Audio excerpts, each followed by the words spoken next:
Hi friends, అందరూ బాగున్నారా? ఈరోజు మనం చేయబోయే వంటకం వంకాయ బఠానీ బంగాళదుంప. దానికోసం మనం ముందుగా బఠానీలు తీసుకుని వాటిని బాయిల్ చేసి పక్కన పెట్టుకోవాలి. ఇప్పుడు మనం స్టవ్ వెలిగించి ప్యాన్ పెట్టి పచ్చిమిర్చి ఆయిల్ వేసుకుందాం. పచ్చిమిర్చి ఘాట్లు పెట్టుకుని ఆయిల్లో వేసుకోవాలి. పచ్చిమిర్చి కాస్త వేగిన తర్వాత ఒక 4 పెద్ద ఉల్లిపాయలు తీసుకుని వాటిని సన్నగా ముక్కల్లో తరిగి ఇందులో ఉల్లిపాయ ముక్కలు వేసిన వెంటనే మనం ఉప్పు వేసుకున్నట్లయితే మనకు తొందరగా మగ్గిపోతాయి.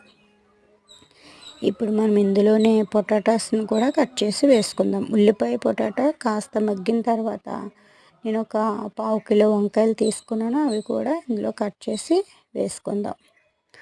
వంకాయ బంగాళదుంప మగ్గిన తర్వాత ఇందులోనే మనం టమాటా ముక్కలను కూడా యాడ్ చేసుకుందాం.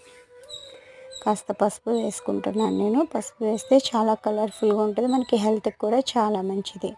పసుపు వేసి మొత్తం అంతా కలిపాక ఇప్పుడు టమాటాస్ని కూడా వేసుకుందాం.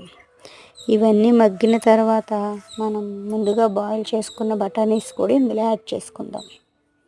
మొత్తం అన్నీ వేసి కలుపుకున్నాక 1 టీ స్పూన్ కారం వేసుకుని ఒక 5 మినిట్స్ ఆగి మనం 1 గ్లాస్ వాటర్ వేసుకున్నట్లయితే మనకి కర్రీ చాలా బాగా గ్రేవీలో వస్తుంది. ప్లీజ్ ఫ్రెండ్స్, ఇలాంటి న్యాచురల్ వంటల కోసం మన ఛానల్ని మీరు సబ్స్క్రైబ్ చేసుకోండి. మనం ఇందులో ఫుడ్ కలర్స్ కానీ పౌడర్స్ కానీ వాడకుండా మనం చేసుకునే న్యాచురల్ వంటల కోసం కేపీ న్యాచురల్ కుకింగ్ ఛానల్ మీరు ఫాలో చేయండి. ఇప్పుడు వాటర్ వేసాను కదా, వేసిన తర్వాత ఒక 10 మినిట్స్ ఉంటే మన కర్రీ అంతా దగ్గర పడిపోద్ది.